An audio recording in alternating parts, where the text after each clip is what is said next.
but first we're going to say hello to Kristen Stewart, who plays Bella Swan, a teenager in love with a century-old vampire, and in the new movie, The Twilight Saga, New Moon. Kristen, good morning. Kristen. To you. Good to see you. And I know you're not feeling great this morning, so thank you. You've been running all over the place for this movie.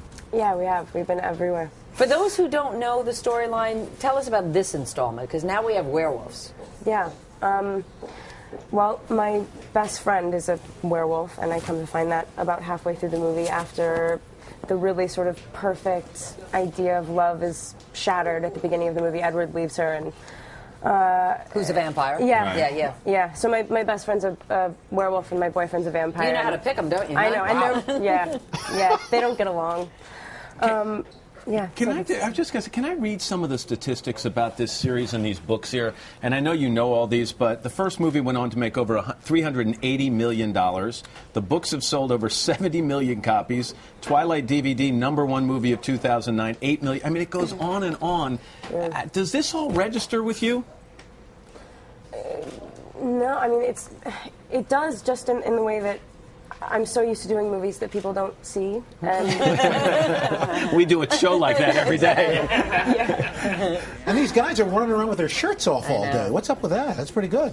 I know. They have good reasons not to be wearing shirts. They run at 108 degrees, and you know, when they phase, their clothes rip off. It's not just because they look good. All right. Shirts off. Yeah. But I mean, back to Matt's question, I mean, there's a sense of what has happened to your life. You must have a kind of, how old are you? You're about 19 years old. Yeah. And so this must feel like this amazing opportunity, this amazing but intense time. How are you sort of managing with all that intensity?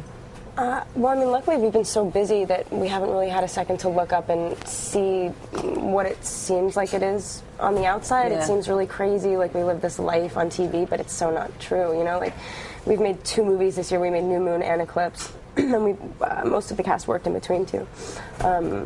So, in a way, it's actually the coolest opportunity that an actor could be given, because we not only get to explore a character for more than 6 weeks, which is what I'm used to on like an independent movie, and it's also, I'm never going to be able to share it with so many people, share what I love with so many people. This is a once in a lifetime. I mean, like, we make movies for people, and so I'll never have this. I mean, they call it a phenomenon for a reason. You know? They're lining up to see this. Yeah, I actually just saw them. They're all right there, and I didn't know that. Wow. And very quickly, you were also, you say, working on other projects. So you're working on a project now about Joan Jett, and you've been talking to her for that. Does that put extra pressure on you at all when you actually know the character you're going to play?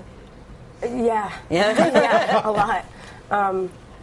In a way, that Twilight is a unique experience, because you not only have the responsibility to yourself and the people you're working with, but all of those people outside, right? The fans and the book. But Joan is now such a close friend, and this was such a seminal part of her life. It was the most important thing in the world to her, and she changed rock and roll for women straight up in every way. And people don't know that it actually started with the band, The Runaways, and she's amazing, and it's awesome. Well, so are you. You're doing a great job. Congratulations on everything. Cool. It's so cool. What a dream. Remind people that The Twilight Saga New Moon opens Friday, and tomorrow Kristen's co-star Robert Pattinson is dropping by. Feel better. Yeah, feel better. Get a rest a little bit. Thank you so much.